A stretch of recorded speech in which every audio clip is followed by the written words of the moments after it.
ہمارے علم میں ایسی کوئی روایت نہیں ہے جس سے یہ ثابت ہو، لیکن یہ رقیہ جو ہے اس کا تعلق علاج سے ہوتا ہے، تو اگر بندہ موجود نہ ہو تو کرنے میں کوئی حرج نہیں ہے۔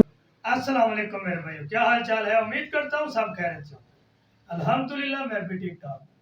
میرے بھائیو، کیا کسی انسان کو فون پر قرآن آیتیں پڑھ کر دم کر سکتے ہیں؟ کیا یہ جائز ہے؟ اس مسئلے کو جاننے کے لیے مفتی طارق مسعود صاحب کے اس بیان کو پورا سنیے گا۔ بیان پر جانے سے پہلے میرا یوٹیوب چینل سبسکرائب کر لیں اور بیل آئیکن کو دبا دیں کہ ہر آنے والا نیا بیان آپ تک پہنچ سکے۔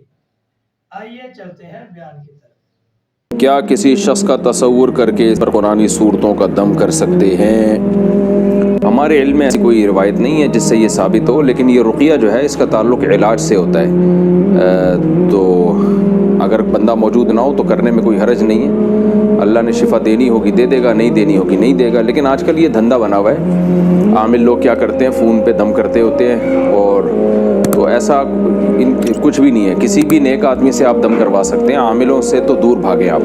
جو عامل کا مطلب جو باقاعدہ یہ کام کر رہے ہیں وہ عامل ہوتے ہیں، تو کسی بھی نیک بندے سے آپ کہتے ہیں دم کر دے تو وہ انشاءاللہ اللہ سے امید ہے اللہ تعالیٰ فائدہ دے دے گا۔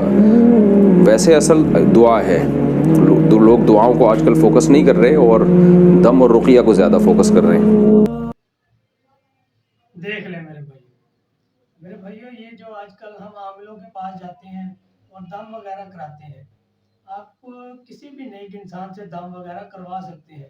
شفا دینے والی ذات اللہ کی ہے، پر یہ جو آج کل عامل وغیرہ بابے وغیرہ انہوں نے یہ کاروبار بنا لیا ہے، اور جنہوں نے کاروبار وغیرہ بنا لیا ہے ان کے پاس تو آپ نہ ہی جائیں۔ شفا دینی اللہ کے ہاتھ میں ہے، کسی بابے وغیرہ کے ہاتھ میں نہیں ہے۔ اس لیے اگر آپ کو کوئی مسئلہ وغیرہ ہے تو کسی بھی نیک انسان سے دعا وغیرہ دم وغیرہ کروا لیں، تو اللہ پاک شفا دینے والے ہیں، وہ شفا دیں گے۔ رقیہ جو ہوتا ہے نا، اس کا تعلق اللہ سے ہے۔ اگر بندہ نہیں بھی موجود تو آپ اس کے اوپر دم کر سکتے ہیں، پر آج کل ہم بابوں کے پاس جاتے ہیں اور ان سے دم کرواتے ہیں۔ آپ کسی بھی نیک انسان سے دم کروا سکتے ہیں۔ ٹھیک ہے میرے بھائیو، اگر بیان پسند آیا ہو تو لائک شیئر کمنٹ ضرور کیجئے گا۔ پھر ملیں گے کسی اور نئے بیان کے ساتھ۔ مجھے اجازت دیں، اللہ حافظ۔